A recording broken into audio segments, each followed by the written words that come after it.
Teve derrota para o governo, né, JP? A Câmara aprovou a urgência do projeto que derruba o decreto elevando o IOF. Mais um capítulo nessa história. Mais um capítulo nessa história, Sheila. E um capítulo um tanto quanto complicado, né? Ontem a gente teve votação praticamente até o fim da noite, né? Para decidir que seria de fato aprovada essa urgência desse texto a respeito do IOF. Esse texto foi aprovado num dia de segunda-feira, muito raro. A gente tem um expediente na Câmara, no Congresso Nacional, numa segunda-feira, e essa situação é caracterizada, obviamente, como uma derrota para o governo Lula. A oposição tem feito muita pressão a respeito desse tema, e agora o presidente da Câmara, Hugo Motta, diante dessa aprovação, cutucou o governo. A gente vai abrir aspas aqui para o Hugo Motta, que publicou nas redes sociais. 346 votos. Esse é um recado claro da sociedade. A Câmara foi apenas o veículo que ecoou essa demanda. O país não aguenta mais o aumento de imposto, fecha aspas aqui para Hugo Motta.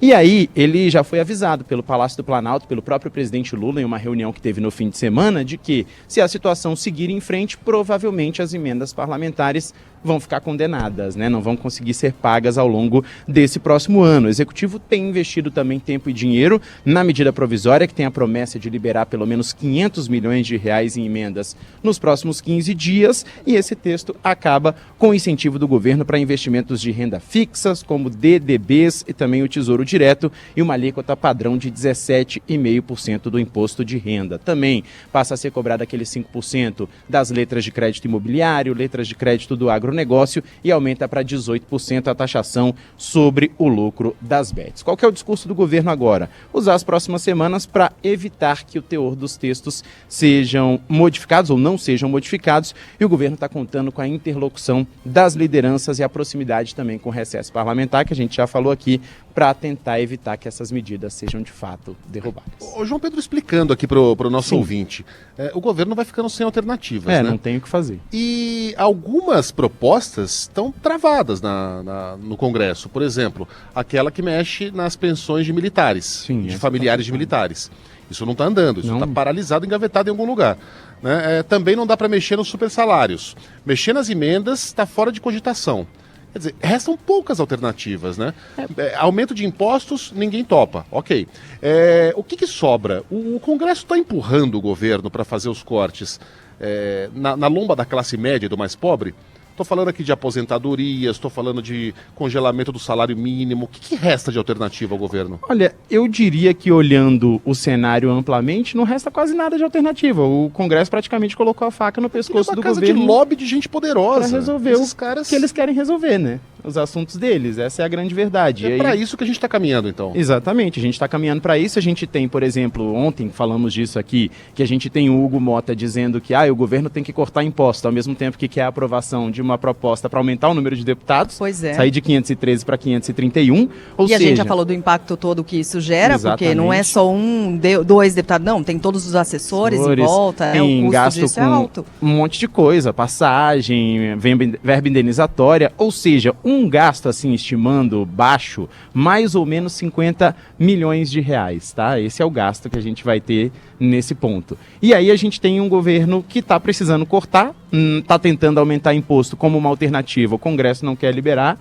essa situação, então nesse momento praticamente o governo fica com a faca no pescoço, porque a gente teve a primeira parte desse decreto, desse texto a respeito do IOF sendo colocado há 2 semanas atrás, teve uma reação extremamente negativa do Congresso Nacional, e aí foi feita uma medida provisória que teoricamente sustava os efeitos dessa medida do IOF. E aí o próprio Congresso foi lá e batalhou para que essa medida não fosse para frente. Então agora o governo não tem praticamente alternativa, está quase sem alternativa para o que pode de fato ser feito. Ô, JP, sim. E já sei que eu vou receber mensagens aqui dizendo: mas tem que cortar na própria carne, o governo tem que ser mais eficiente, e eu também acho, concordo, mas isso não é suficiente, né? Tem aquela frase famosa do Ciro Gomes lá, não dá bilhão, talvez hoje dê bilhão, com a correção e tal, mas a gente precisa de dezenas de bilhões, não de 1 bilhão.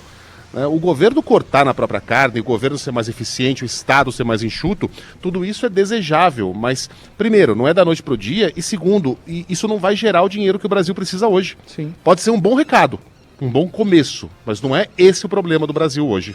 Sim, é isso, exatamente isso que você falou, e Eu acho que é um bom começo, de fato, mas é preciso batalhar por outras questões. A gente está falando aqui, ó, se a gente for levar em consideração, praticamente há 2 anos do projeto que trata sobre o imposto de renda, para quem ganha até R$5.000, já tem praticamente 2 anos que a gente fala disso. Super salários, tem praticamente 1 ano que a gente discute esse assunto, se não me engano, entramos falando disso praticamente no aniversário da rádio no ano passado.